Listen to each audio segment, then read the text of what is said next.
Bismillah, Assalamualaikum warahmatullahi wabarakatuh. Sahabat muslim, sahabat menara Quran, semoga Allah subhanahu wa ta'ala senantiasa memberikan keberkahan untuk kita semuanya. Semoga Allah berikan berkah dalam hidup kita, Allah berikan berkah dalam harta kita, Allah berikan berkah dalam semua apa yang dikaruniakan oleh Allah kepada kita, ya, termasuk keluarga kita tentunya, ilmu kita, dan anak cucu keturunan kita. Jamaah yang berbahagia, insya Allah dimuliakan oleh Allah Subhanahu wa Ta'ala. Di dalam bukunya Imam Ibnu Qayyim Al-Jauziyah yang berjudul Al-Wabilus Shayyib, di sana disebutkan ada hadis yang disebut dengan hadis Yahya bin Zakaria alaihi wassalam. Di dalam hadis ini disebutkan bahwasanya Nabi kita Muhammad SAW menjelaskan bahwa Allah memerintahkan kepada Nabi Yahya alaihi salam dengan 5 perkara. Yang 5 perkara ini diperintahkan oleh Allah kepada Nabi Yahya bin Zakaria agar diamalkan. Setelah itu juga diperintahkan untuk menyampaikan kepada umatnya, yaitu Bani Israel, dan agar mereka juga mengamalkan. Jamaah yang insya Allah dimuliakan oleh Allah Subhanahu wa Ta'ala, hampir-hampir Nabi Yahya merasa berat untuk melakukan perintah dari Allah Subhanahu wa Ta'ala ini.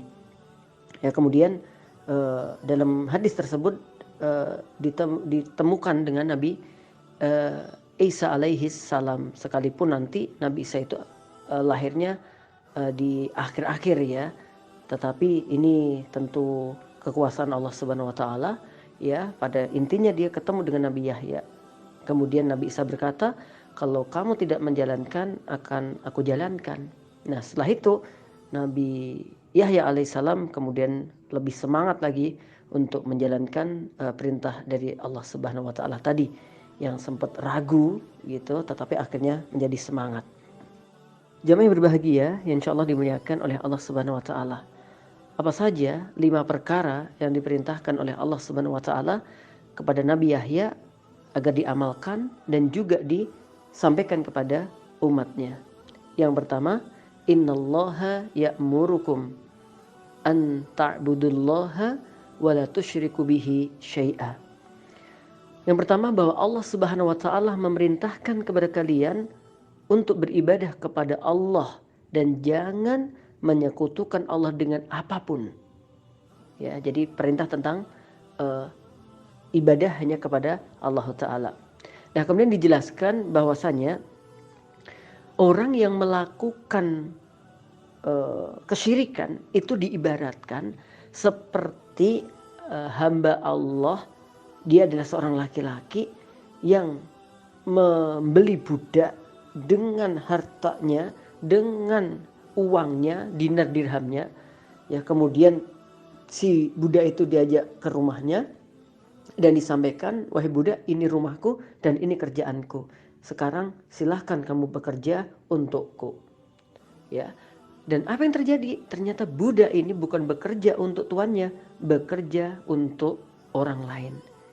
Nah, mana di antara kita yang pengen punya budak, kemudian budaknya kita kasih maem, kita kasih tempat tinggal, terus kerjanya ke tempat orang lain. Dan ini adalah ibarat ketika orang melakukan syirik, adalah dia orang dikasih nikmat oleh Allah, hidup oleh Allah, rezeki oleh Allah, tapi dia beribadah kepada selain Allah. Jemaah berbahagia insya Allah dimuliakan oleh Allah Subhanahu wa Ta'ala. Poin yang kedua, disebutkan bahwa innallaha ya'murukum bisolah. Sesungguhnya Allah Subhanahu wa Ta'ala memerintahkan kepada kalian agar menjaga solat. Ya, solat dijaga dengan baik. Fa idza sholaitum fala taltafitu. Kalau kalian solat, maka jangan tolah-toleh, jangan memalingkan wajahmu, pandanganmu, dan seterusnya. Karena sungguh ketika hamba Allah itu sedang solat, Allah pun sedang menghadapkan wajahnya kepada hamba tersebut, gitu. Maka jangan sekali-kali kita tolah-toleh, ya, tidak fokus dalam solat. Kemudian yang ketiga, innallaha ya'murukum, sesungguhnya Allah Subhanahu wa Ta'ala memerintahkan kepada kalian bisyam, agar kalian berpuasa. Karena orang yang berpuasa itu diibaratkan jamaah insya Allah dimuliakan oleh Allah Subhanahu wa Ta'ala. Kemudian pada poin yang keempat, Innallaha ya'murukum bis-shadaqah. Bahwa Allah Subhanahu wa taala memerintahkan kepada kalian untuk bersedekah.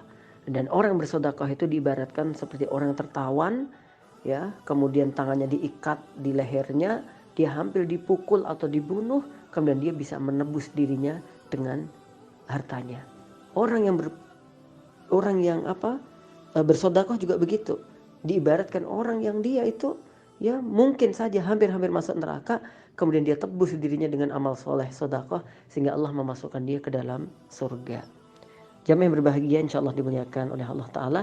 Dan yang ketiga, innallaha ya'murukum, sesungguhnya Allah Subhanahu wa taala memerintahkan kalian agar kalian senantiasa berzikir kepadanya. Ya, diibaratkan orang yang zikir itu seperti orang yang menghadapi lawan, kemudian dia dikejar, ya, dalam keadaan mungkin persenjataannya kurang, sehingga dia masuk ke sebuah tempat yang di tempat itu kemudian dia bisa merasa aman dan melindunginya.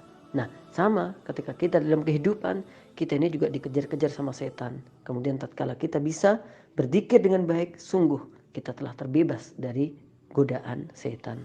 Wallahu taala alam bisawab. Untuk itu, yuk kita jaga tauhid kita, ibadahnya kepada Allah saja. Yang kedua, yuk kita jaga ibadah sholat kita rutinkan, kita lebih rajin lagi dalam berpuasa, dan mari kita jaga sedekah. Dan yang terakhir, yuk selalu dzikir kepada Allah Ta'ala. Barakallahu fikum.